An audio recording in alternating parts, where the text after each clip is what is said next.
Everyone, welcome to Southern Wreaths. If you haven't yet, please be sure to subscribe to my channel and give me a thumbs up. Today I'm going to show you how I make this winter wreath. These are the supplies I'm going to use to make this wreath. These are just 2 large picks that I picked up from Hobby Lobby. So the wreath is basically just those with a few added things like this lamb's ear. I was going to use some ribbon, but I decided against it. I had an evergreen base to start with, but I changed that to a grapevine wreath.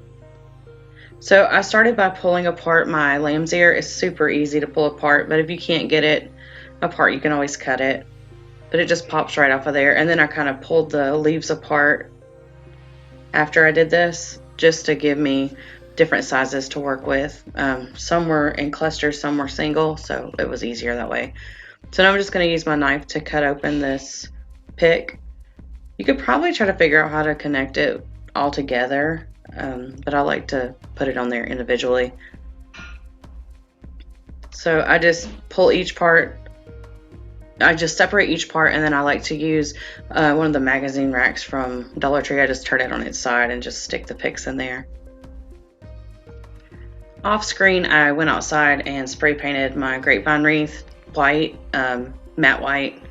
It's a whole lot cheaper to do it yourself than to buy one pre-made. I think they're like $20+ at Hobby Lobby, which is ridiculous because it's the same thing, it's just white. And I do get my evergreen bases at, my grapevine bases, I get those at Michael's or Old Time Pottery. Michael's is cheaper, but sometimes they're sold out. Hobby Lobby's grapevine bases are really big. Okay, so I'm going to start by doing each kind of greenery from on the bottom. I'm using Gorilla Hot Glue, and you'll see that I kind of lay the pieces along the same way the wreath is, kind of curved. They're not like poked out, they're kind of curved into it. So I didn't know if I would have enough, so I laid those out just to see if they would all fit before I added them in, and to give me an idea of how to space them. And then I'll just go through and glue those. And you could cut down these stems if they're too big for you. I didn't find them too large. You just shove them in there and make sure they stay. Finding a spot sometimes is difficult. This wreath was a lot of fun to make. I like doing things that are a little bit different because a lot of times I use mesh, and sometimes it's fun to do something different. And these colors are so pretty. The whites and the light greens, and it's like kind of a minty color. It's really pretty. And here I'm just quickly showing you how I, went around the wreath. And I keep turning them. You definitely want, not all, but like if you have the same kind of greenery, you kind of want it to go in the same direction. That's what I was trying to get at. Now I think I do come back later with a different kind of greenery and I do the opposite direction, which is fine. But for this particular one, I wanted to make sure it was all going the same way. Now these were really crazy looking, but I thought they added a lot of interest to the wreath. They just popped off of there really nicely. Now with these, I bent the bottom instead of the whole thing because I really like the way they stuck out. And I'm putting them in the opposite direction.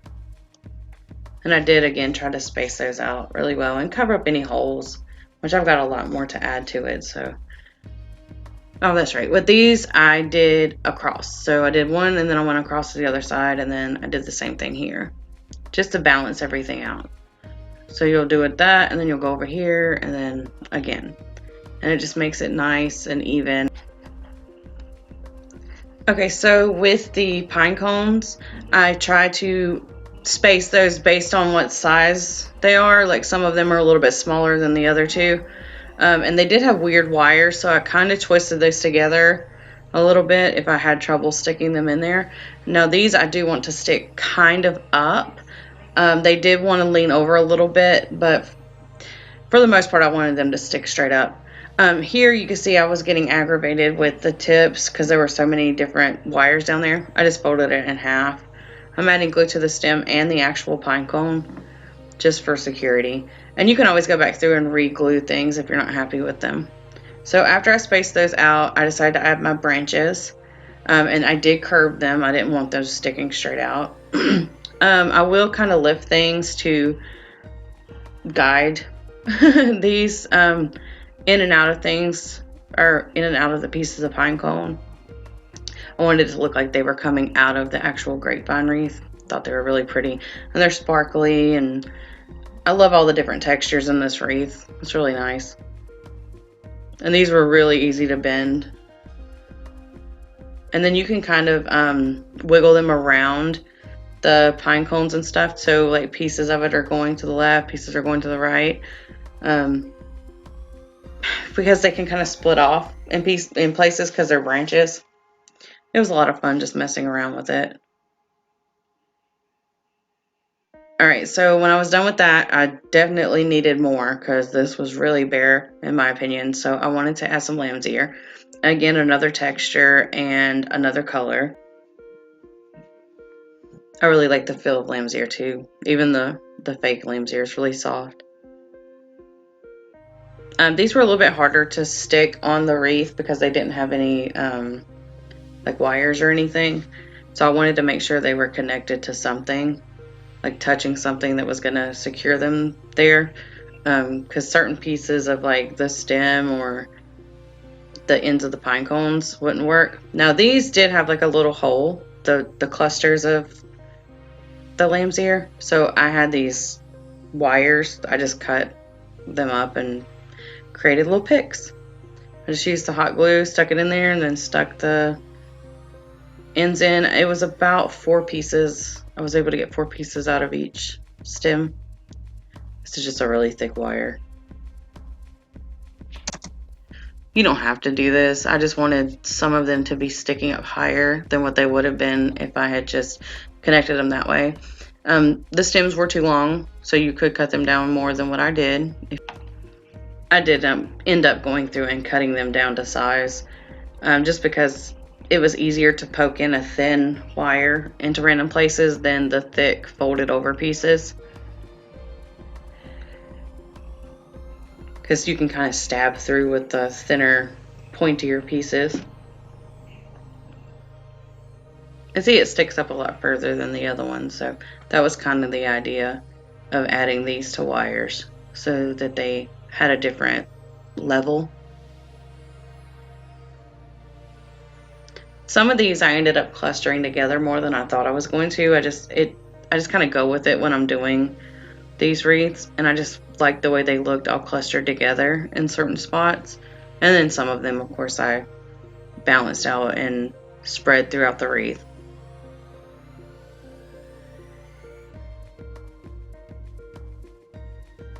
Super simple. And this glue holds really well, especially once it's dry. You can move it around for a little bit, of course, because it's hot glue, and it takes a lot longer to dry than regular hot glue sticks. So keep that in mind if you want to use it. Like if you're making this for yourself and you're not going to ship it or anything, you don't have to use Gorilla Glue. So now to add the fun stuff, the sparkles and the big things. So I only had 2 of these. I would have preferred to have 3 of the big white balls. So I just kind of tried to lay these out where I was going to add them to give it balance.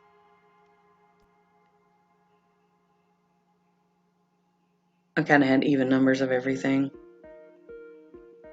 So that gave me an idea of what it was going to look like. So now I can just go through and add everything where I want it. And if you have trouble remembering, you can always take a picture before you start, just so you know where you added everything. These larger pieces, I wanted to double and triple check that they're connected. So I didn't do this just once. I went back a couple times and added glue to different spots just to make sure they weren't going to move, because their stems weren't as long as the rest. I can't remember if I cut those down or if that was just the way they were.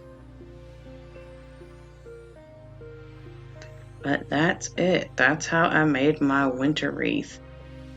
If y'all have any questions, please leave them in the comments below, or you can always email me at craftingwithlee@yahoo.com. Thank you so much for watching, and if y'all learned anything today or liked my video, please like, share, and subscribe. Thank you.